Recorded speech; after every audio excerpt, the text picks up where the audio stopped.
Corona गेला, आता काही दिवसात कॅन्सर येणार. कारण पूर्ण आपला सध्या औषधीवरच शेती अवलंबून आहे. खताची ट्रॉली जवळपास शेतकऱ्याची 3,000 ते 3,500 रुपये ब्रास आहे, जी 2 टनाच्या जवळपास भरते.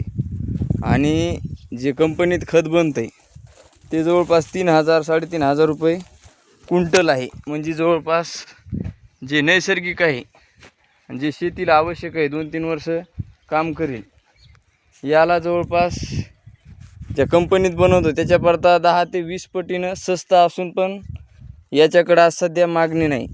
शासन भ्रष्टाचार एवढा करते की आपल्याला जी शासनानं ठरवलेली किंमत आहे त्या किमतीनं शेतमाल विकत नाही, पण यांचा खत औषधी हा विकला जातो. त्यामुळे आज गरज आहे, निवडणुका आलेल्या आहेत, सर्वांनी योग्य उमेदवार निवडण्याची. आज पाहू शकतो नेत्यांचे पिलावळ मार्केटला दिसत आहे, जे प्रचार करीत आहे.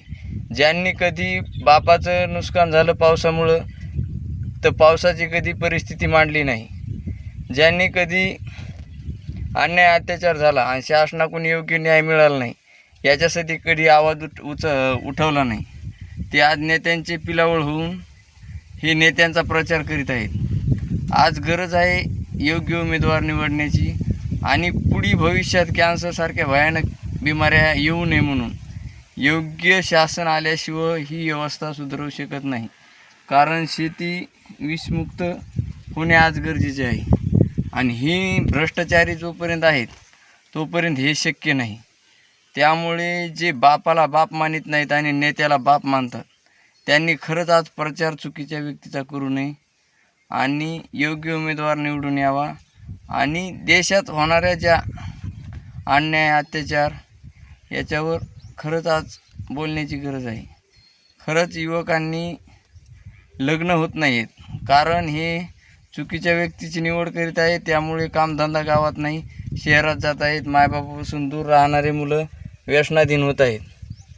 त्यामुळे युवकांचे लग्न होत नाही आहेत. गावच्या ठिकाणी व्यवसाय नाही, व्यवसाय नसल्यामुळं गावात मोबाईलचं प्रमाण वाढलं आहे, त्याच्यामुळे गुन्हेगारी वाढली आहे. आणि ह्याच गुन्हेगारीतून गावात देण्याची कोणाची मानसिकता राहिली नाही, शहरामध्ये कमी ज्याच्या त्याच्या परिस्थितीनुसार राहील. त्यामुळे सर्व तरुणांनी जोपर्यंत स्वतःचा व्यवसाय ह्या नेत्यांचा प्रचार न करता आपण ज्यावेळेस आपण आपला व्यवसाय करू आणि स्वतःचं जीवन जगण्याचा प्रयत्न करू तोपर्यंत लग्न पण होणार नाहीत. तरुण आज सर्व प्रचारात व्यस्त आहेत. त्यामुळे सर्व तरुणांनी जागृत होणे गरजेचे आहे. आज तुम्हाला आमिष देतील, जा पुणे मुंबईला प्रचार करायला, 10-20 हजार देणार, एखादा मोबाईल घेऊन देणार. आणि हे नेते मंडळी कोणी कोणाला फुकट आता जे गावात सांगतात याला मतदान करा त्याला मतदान करा, ते 30-40 हजार 5-50 हजार रुपये हाणणार फुकट. लोक मातीला जाईनात कोणी कोणाच्या. आज हे लोक जे प्रचार करायले, जे स्टेटसला बी ठेवायले, ते काहीतरी पैसे हाणणार असं 100% आहे. त्यामुळे ह्या लोकांपासून सावध राहावा जनतेने, सर्व जनतेनं. आणि ज्यांना पटतं त्यांनी खरंच शेअर करणं गरजेचं आहे. माझं म्हणणं मी माझ्या गावातल्या कंडिशनवर सांगू शकतो. गावात शिक्षण व्यवस्था नाही, दवाखाना नाही, शेतकऱ्यांसाठी काही सुविधा नाही.